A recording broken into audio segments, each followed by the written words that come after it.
Well, good morning, dear students. Today we are beginning with the new lesson, that is force and pressure. Now, obviously it means that we'll study a little about force and then we'll study about pressure. So let's brush up a few things you have already studied in class 6 and 7. So we'll start with the effects of force that you have studied. Now, हमने ये पढ़ा था कि force के जो है वो एक बॉडी जो रेस्ट में है उसको मूव कर सकती है. It can move a body at rest. It can bring a moving body to rest. It can change the speed of the body and it can change the direction of a moving body and it can change the shape or size of the body. So these are different effects of force that we have studied. Effects of force के मायने कि हम force की help से क्या क्या चीज कर सकते हैं. ठीक है, तो एक बॉडी जो है रेस्ट में उसको मूविंग कर सकते हैं, मूविंग बॉडी को रेस्ट में लेके आ सकते हैं. और एक बॉडी जो है अगर ऑलरेडी मूविंग है उसकी डायरेक्शन चेंज कर सकते हैं, हम उसकी शेप और साइज चेंज, जिसको हम कॉन्फ़िगरेशन कहते हैं. So we can change the configuration of a body by using squeezing force, जो आप हर रोज यूज करते हो while you are using toothpaste early in the morning and before you go to sleep. ठीक है, तो these are different effects we have already studied. Now we will try and define force based on these effects. तो force की definition बन जाएगी, it is a push or pull. Basically जो हम करते हैं अपनी डेली लाइफ में, अगर आप ऑब्जर्व करेंगे कोई चीज आप उठा के यहाँ से वहां लेके जा रहे हैं या ये कर रहे हैं, तो बेसिकली या तो हम उसको पुश कर रहे हैं किसी ऑब्जेक्ट को, या उसको अगर आप उठा रहे हैं तो पुल कर रहे हैं. तो फोर्स इज अ पुश और पुल व्हिच चेंजेस और टेंड्स टू चेंज. या तो चेंज करता है, मायने इसके ये हो गया कि अगर हम फोर्स लगाते हैं तो या तो वो इनमें से कोई एक चीज या कॉम्बिनेशन ऑफ 2 और 3 थिंग्स करता है. मतलब हमने फोर्स लगाई, बॉडी की जो है वो स्पीड चेंज होगी, उसकी डायरेक्शन भी चेंज होगी और थोड़ी बहुत उसकी शेप में भी फर्क आ गया. ठीक है, एक्चुअल में जो हमें दिखता है. या फिर ऐसा लगता है कि उसका चेंज होएगा. For example, if I try to push this board, do you think it would move? No. ठीक है, but मैं क्या फोर्स लगा रहा हूं? Yes, I'm applying the force. तो हमें जब फोर्स जैसे मैं लगा रहा हूं, आपको लगेगा कि ये शायद हिल सकता है, तो इसको हम टेंड्स टू चेंज कहते हैं. ठीक है, तो फोर्स इज अ पुश और पुल व्हिच चेंजेस और tends to change state of rest or motion or change shape or size or both. कि रेस्ट ये इनमें से भी कुछ चेंज आ जाए और ये भी चेंज आ जाए. आपने बॉल को जोर से हिट किया, बॉल पहले रेस्ट में थी, मूविंग होगी, और साथ के साथ जब आपने हिट किया उसकी डायरेक्शन जो है वो आपने दे दी, प्लस आगे से किसी ने बॉल को हिट किया, उसने उसकी स्पीड चेंज कर दी, उसकी डायरेक्शन चेंज होगी, और जोर से अगर हिट किया तो थोड़ा बहुत मान लीजिए कि उसका शेप चेंज हो गया. ठीक है, तो कॉम्बिनेशन ऑफ दीज, इसको हम कहते हैं force. Force as we know is a vector quantity, so we require both magnitude as well as direction to describe it, to define it. ठीक है, ऐसा unit of force you already know, Newton, in the name of great scientist Isaac Newton. So that is why you have having a capital letter, but when we are writing full name we are using small cases. अब ये तो आपको already पता है. This time 8th में हम पहली बार ये डिफाइन कर रहे हैं that what is 1 Newton. 1 Newton क्या है? तो 1 Newton is a force which produces an acceleration equal to 1 meters per second square in a body of mass 1 kg. तो आप यहां ले सकते हैं 1 न्यूटन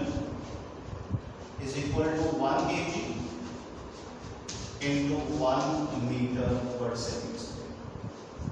तो ये आपकी ये डेफिनेशन हो गई कि 1 न्यूटन वो फोर्स है जो 1 kg बॉडी में 1 मीटर पर सेकेंड स्क्वायर की एक्सेलरेशन प्रोड्यूस करता है।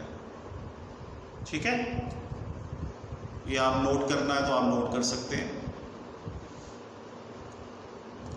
ठीक है, 1 newton is equal to 1 kg into 1 metre पर second square. Okay, so now what we have is the things we should remember, that whenever a force acts on a body, it does not change mass of the body. ठीक है, तो अगर force किसी body पे लग रही है वो उसका डायरेक्शन चेंज कर सकती है, उसकी स्पीड चेंज कर सकती है, उसका शेप और साइज चेंज कर सकती है, पर मास चेंज नहीं कर सकती। And second, The effect of force can be felt. हम इसको देख सकते हैं, फोर्स के जो इफेक्ट्स हैं जिसकी वजह से बॉडी की स्पीड चेंज होती है, तो हम देख सकते हैं कि उसकी स्पीड चेंज हुई है, हम फील कर सकते हैं। अगर उसकी डायरेक्शन चेंज हुई है तो we can visualize it, the direction has change. अगर उसकी शेप और साइज में कुछ डिफरेंस आया, we can feel it, we can see it. तो इफेक्ट्स ऑफ फोर्स हमेशा याद रखना कि वो फील हो सकते हैं। Now different forces which already exist in nature, which are present in nature, I have named only 5. Which mechanical force is the muscular force which we apply with our hands, legs, with our body. Second is gravitational force, the force which is applied by celestial bodies, heavy bodies like Earth. तो इनकी force of gravity by which it attracts any object towards its center, उसको हम gravitational force कहते हैं। अर्थ की भी है, moon की है, जुपिटर, ऑल प्लैनेट्स, सन की है। ठीक है, जिसका मास ज़्यादा होएगा उसकी ग्रेविटेशनल फोर्स जनरली ज़्यादा होती है। आप इसके बारे में डिटेल में 9th क्लास में पढ़ेंगे। Then we will see other factors on which gravitational force depends. Electrostatic force, force between electrostatic charges, ठीक है, जिसमें हमने पढ़ा था like charges they repel each other and unlike charges they attract each other. इसमें एक पॉइंट, जैसे हमने कहा कि like charges repel and unlike charges attract, so this means electrostatic force can be both attractive and repulsive in nature, but gravitational force is a force which is always attractive in nature, it is never repulsive। ठीक है, फिर हमने आपने ये भी पढ़ा था contact force और non contact force। ठीक है, तो force in which a physical contact between the two objects, between the two surfaces is must। ठीक है, तो उसमें अगर फोर्स करनी है, जिसमें मैकेनिकल और मस्कुलर फोर्स कॉन्टैक्ट फोर्स है, gravitational, electrostatic, and then we have magnetic force, force between two magnets or a force between one magnet and magnetic materials which are made up of iron, cobalt and nickel, उसको हम magnetic force कहते हैं। तो इसमें gravitation, electrostatic और magnetic force आपकी non contact force है which does not require a physical contact between the objects। ठीक है, तो frictional force, force which always opposes motion। ठीक है, दो सरफेसेस को एक दूसरे के ऊपर स्लाइड करने से जो फोर्स रोकती है उसको हम फ्रिक्शनल फोर्स कहते हैं। Will study and more in detail अगर कुछ इसमें आया है, कुछ हुआ। तो ये भी एक टाइप की कॉन्टैक्ट फोर्स है। कॉन्टैक्ट फोर्स, क्योंकि दो सरफेस जब तक कॉन्टैक्ट में नहीं आते ये फोर्स एक्ट नहीं करती। ठीक है, अगर दो सरफेस दूर दूर है, there would not be any frictional force between my left palm and right palm,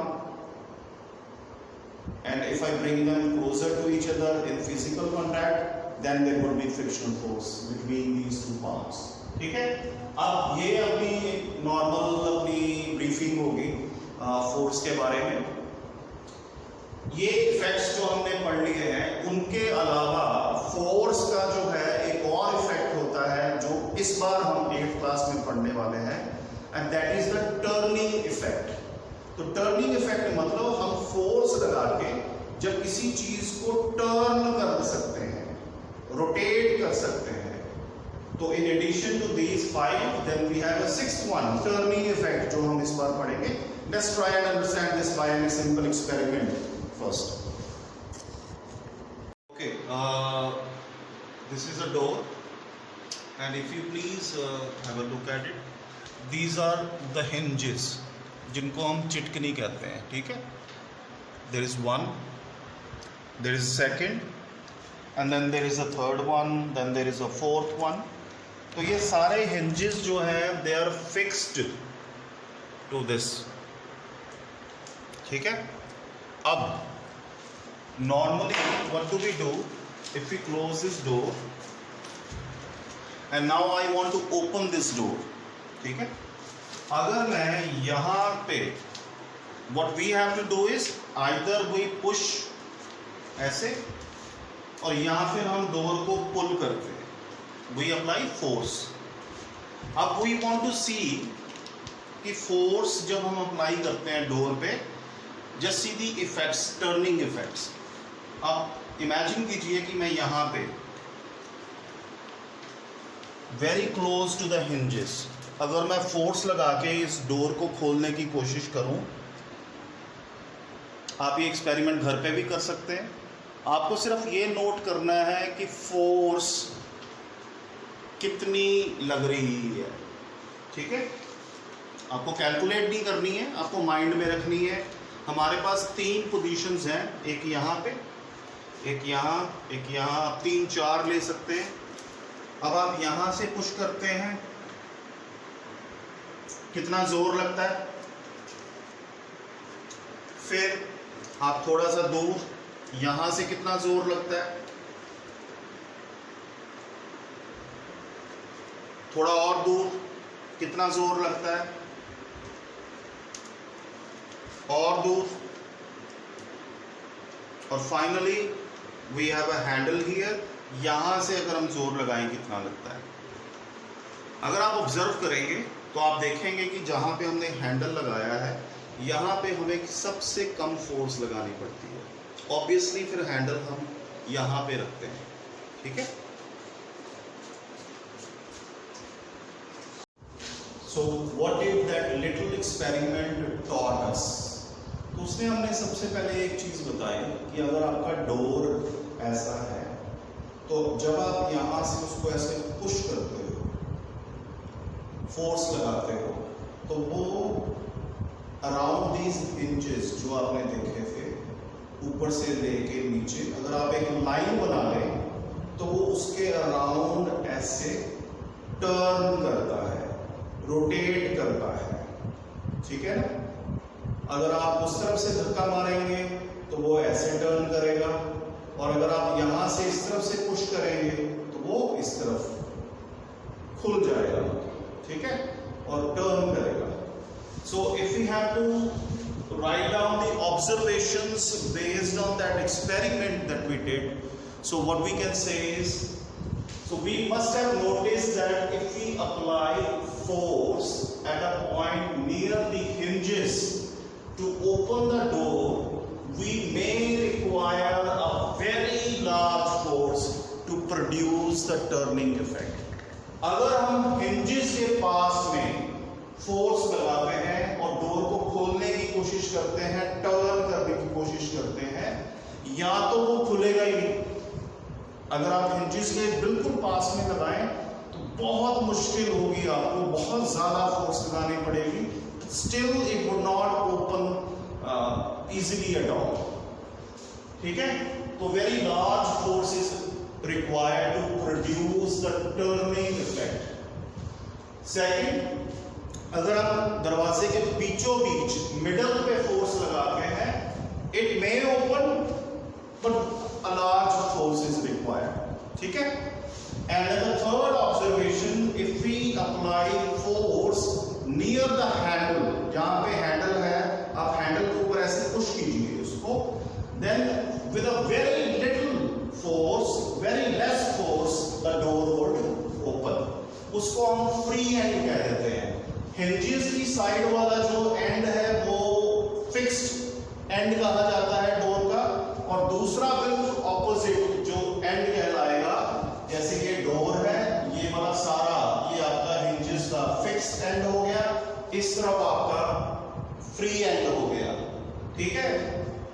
तो अगर आप फ्री एंड पे ऐसे फोर्स लगाते हैं, पुश करते हैं, तो ये डोर बड़ी आसानी से खुल जाएगा। अब what conclusions can we draw from it? The greater the distance of point of application of force from the pivot, ये जो हिंजेस हैं वो फिक्स्ड हैं, इनको हम पिवट कहते हैं, PIVOT। तो जितना ज्यादा इसका डिस्टेंस होएगा, और ये डिस्टेंस जो लेना है हमने, यहां पे आप फोर्स लगा रहे हो ऐसे, ये आपका फ्री एंड है हैंडल वाला, यहां से लेके बिल्कुल शॉर्ट सीधा डिस्टेंस, जिसको हम परपेंडिकुलर डिस्टेंस कहते हैं, पिवट से कितना है, इधर से नहीं, ऐसे नहीं, not like this, not like this, straight distance, perpendicular distance, यहां पे 90 डिग्री बने, ये आपके हिंजेस है, यहां पे 90 डिग्री। जितना ज्यादा ये डिस्टेंस होगा, उतनी ही कम फोर्स लगेगी टर्निंग इफेक्ट प्रोड्यूस करने में। This is the conclusion of the experiment, ठीक है। Now this turning effect of force को हमने स्पेशल एक नाम दिया है, जिसको हम कहते हैं मोमेंट ऑफ फोर्स, ठीक है। तो फोर्स के जो टर्निंग इफेक्ट है, उसको हम मोमेंट ऑफ फोर्स कहते हैं। नाउ हमें पता है कि कोई भी फोर्स या कोई भी चीज अगर हमें स्टडी करना है कि ये टर्निंग इफेक्ट जो है किन फैक्टर्स पे डिपेंड करता है, ठीक है। तो उसमें सबसे पहले तो हमने देख लिया magnitude of force.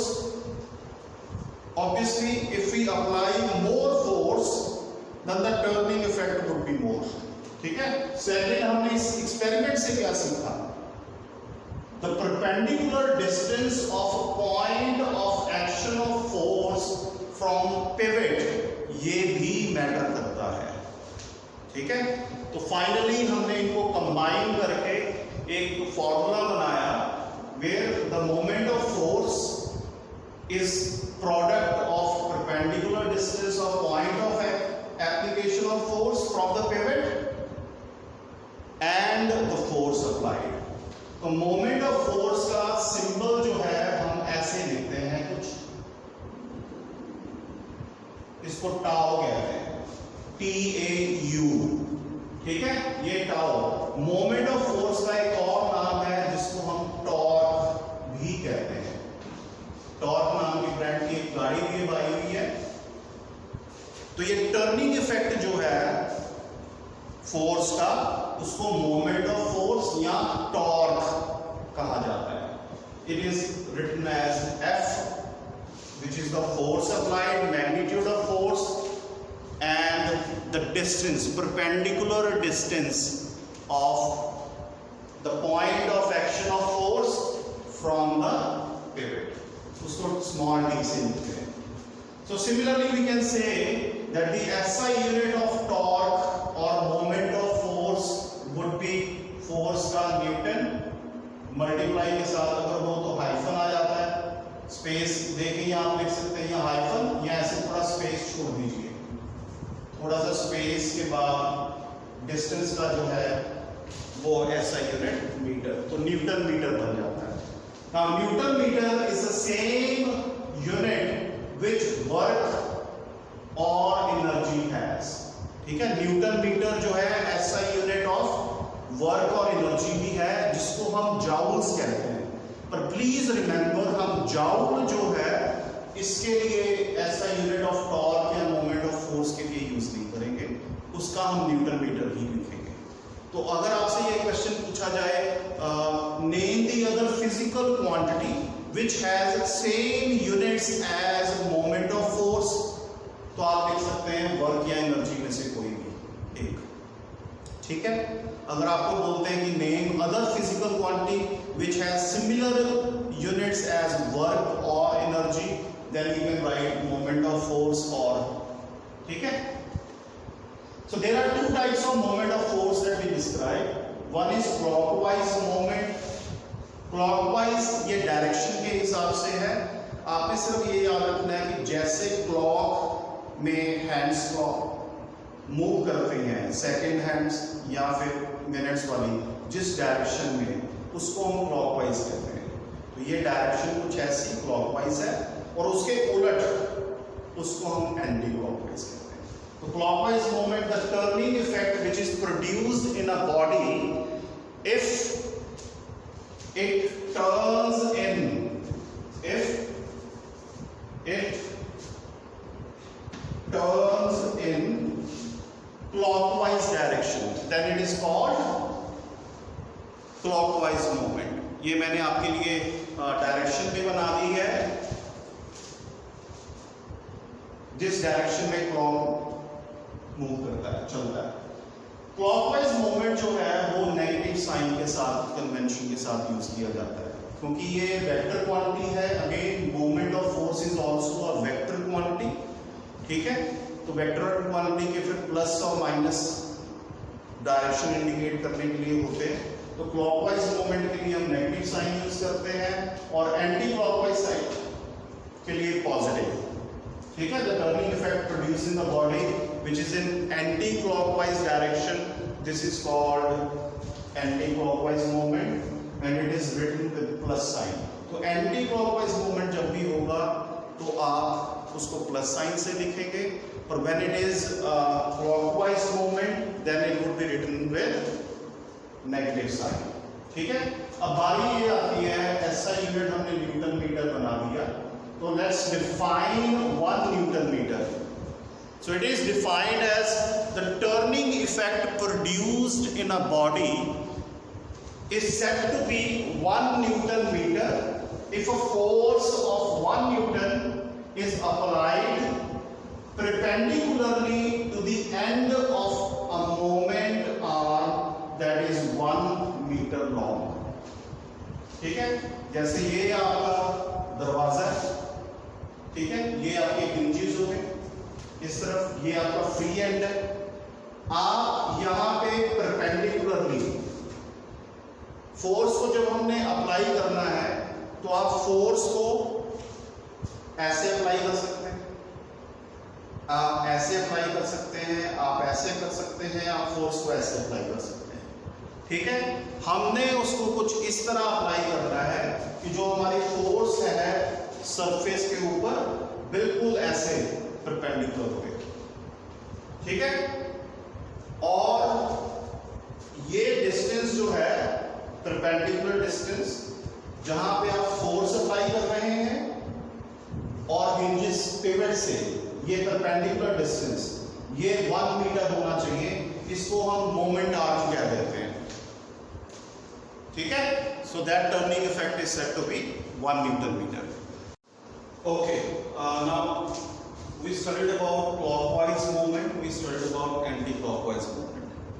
Now the direction of rotation can be changed by changing the point of application of force, ठीक है। तो अगर हम जहां पे फोर्स अप्लाई कर रहे हैं उस पॉइंट ऑफ एप्लीकेशन को हम चेंज कर दें तो डायरेक्शन भी चेंज कर सकते हैं। डायरेक्शन कौन सी है अपने पास, या तो क्लॉकवाइज है या एंटी क्लॉकवाइज है। तो जैसे फॉर एग्जांपल अगर आप यहाँ पे नोट कर रहे हैं कि पॉइंट ए, यहाँ पे मैं फोर्स लगा रहा हूं तो टर्निंग इफेक्ट जो है मेरा एंटी क्लॉकवाइज डायरेक्शन में दिख रहा है, which is taken in with a positive sign, ठीक है। पर अगर मैं ये डायरेक्शन जो है पॉइंट ऑफ एप्लीकेशन चेंज कर दूं तो यहाँ पे अगर मैं फोर्स लगाऊंगा ऐसे तो ये आपका क्लॉकवाइज मूवमेंट हो जाएगा, ठीक है। So this you need to understand that we can change the direction of the movement of force by changing the point of application of force, ठीक है। The next is we studied about SI unit of moment of force which is newton meter, और ऐसे ही CGS unit जो होता है वो अपना Newton की जगह डायन और मीटर की जगह सेंटीमीटर। तो इनमें रिलेशन हमने बताना है कि क्या होगा। अब we know that 1 newton SI unit force का is equal to 10 raised to the power 5 times। तो फोर्स का SI यूनिट जो है CGS यूनिट के 10 raised to the power 5 है। तो 1 मीटर में कितने सेंटीमीटर होते हैं वो हमें ऑलरेडी पता है, 100 सेंटीमीटर। तो आप यहाँ पे वैल्यू पुट कर दीजिए, तो 1 मीटर क्या हो गया 10 raised to the power 5 into 100 dine centimeter. तो ये कितना आ गया 10 raised to the power 7 dyne centimeter. तो ये आपका रिलेशन आ गया SI यूनिट और CGS unit of moment of force torque के बीच में, ठीक है। So this is a way we go about it, make a note of it, it's very important. Now next अगर हम देखें थोड़ा सा ऑब्जर्व करके दूसरी साइड स्क्रीन पे, तो हमारे पास ये अगर बॉडी है, अब बॉडी थोड़ी सी इरेगुलर शेप की हो सकती है, इट्स नॉट नेसेसरी कि हमारे पास बॉडी स्फेरिकल या सिलेंड्रिकल या उस शेप की हुए, तो इसकी थोड़ी इरेगुलर शेप है और ये P पॉइंट शो कर रहा है, यहां पे हमने इसको पिवट किया हुआ है, that means it is fixed at this point. अब ये बॉडी जो है, अगर हम ये चौक है, चौक को मैंने ऐसे एंड पे नहीं थोड़ा सा आगे ऐसे, अगर आप थोड़ा सा नोट करें ये चौक है, मैंने इसको थोड़ा सा आगे यहां पे ऐसे पकड़ लिया, तो अब ये चौक जो है इस पॉइंट के अराउंड ऐसे ऐसे रोटेट कर सकता है, टर्न कर सकता है, ठीक है। तो ऐसी ही बॉडी है, ये बॉडी भी ऐसे इस तरफ ऐसे रोटेट कर सकती है, और यहां पे हम ऐसे परपेंडिकुलर टू द सरफेस ऐसे फोर्स लगा रहे हैं। ये अपना एंड पॉइंट है जहां पे हम ऐसे फोर्स लगा रहे हैं ताकि ये ऐसे ऐसे रोटेट करे। अगर हम ऐसे फोर्स लगाएंगे तो ये उस तरफ जाएगी, टर्न करेगी, ठीक है। ये Pn अपना जो है वो अपना डिस्टेंस हो जाएगा, that is the perpendicular distance of the force point of application n है from the pivot, that is D, ठीक है। तो मोमेंट ऑफ फोर्स अपना क्या हो जाएगा F into T, ठीक है। तो यहां से हम ऑलरेडी जो हमने फिगर आउट कर लिया है, for maximum turning effect of force, अगर हम फोर्स जो अप्लाई कर रहे हैं उसको फिक्स रखना चाहते हैं, उसको चेंज नहीं करना चाहते, so for maximum turning effect of force it is applied on a body at the point for which perpendicular distance of the force from the pivot is maximum. तो आप ये परपेंडिकुलर डिस्टेंस जो है उसको maximum कर लीजिए, तो आपका जो टर्निंग इफेक्ट है, जैसे हमने डोर के केस में किया था, ठीक है, जब हम हैंडल पे फोर्स लगाते हैं, ठीक है, तो थोड़ी फोर्स लगाने से ही हमें ज्यादा डोर टर्न करता दिखता है। तो टर्निंग इफेक्ट का मतलब व्हेन आई से the turning effect is more, उसका मतलब ये है कि वो बॉडी जो है ज्यादा टर्न करती है, ज्यादा रोटेट करती है, ठीक है। तो based on that we have questions that the handle और द, या तो हम डोर पे हैंडल यूज करते हैं या आपने door knob use round shape का देखा होगा, उसको हम is fixed on the door at the maximum distance from the hinges. Hinges से, ये अगर हिंजेस है तो हम वो डोर नॉब या हैंडल मैक्सिमम जितना पॉसिबल है डोर का, अगर डोर इतना है तो हम ज्यादा से ज्यादा दूर लगाने की कोशिश करते हैं। व्हाई? तो रीजन आप यही दोगे, we know that the moment of force tau is a symbol is equal to F into D, where F is the force applied, that is the magnitude of the force, and D is the perpendicular distance of the point of application of force from the pivot. तो for a larger perpendicular distance अगर d की value maximum हो जाएगी, यहां से अगर हम यहां पे लगा रहे हैं तो यहां पे अगर हम फोर्स लगा रहे हैं तो d मैक्सिमम हो गया। तो d अगर मैक्सिमम हो गया तो for a force applied that can be less, the moment of force जो टर्निंग इफेक्ट है दैट कैन बी लार्ज। ठीक है, तो ज्यादा वो जो डोर है वो टर्न होगी। दैट इज वाई स्पैनर, जिसको हम लोकल लैंग्वेज में पाना भी बोलते हैं, तो आपने देखा होगा स्पैनर की जो आर्म होती है काफी लंबी होती है, ताकि हम वो ज्यादातर यूज होता है ऐसे नट या बोल्ट को ऐसे फिक्स करने में। ठीक है, तो स्पैनर की जो है has a long handle which helps to produce a large turning effect by applying a small force। तो हमें फोर्स कम लगानी पड़ती है at the end of the handle। अगर हम वो स्पैनर को बिल्कुल एंड से एज से पकड़ते हैं, स्पैनर मान लीजिए अपना इतना लंबा है, ठीक है, यहाँ पे नट बोल्ट है जिसको हम कसना चाहते हैं, तो हम स्पैनर को यहाँ से पकड़ते हैं, उसको यहाँ से ऐसे टाइट करते रहते हैं, यहाँ इस तरफ।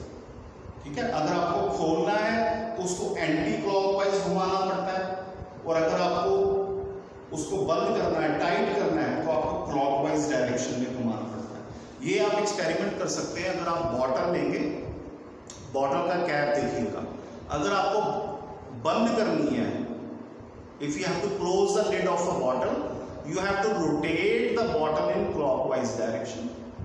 If you want to open it, then you would have to rotate it in anti-clockwise direction. ठीक है, सिंपल एग्जांपल जो आप स्टूडेंट लाइफ में बड़ा इजीली नोट कर सकते हैं।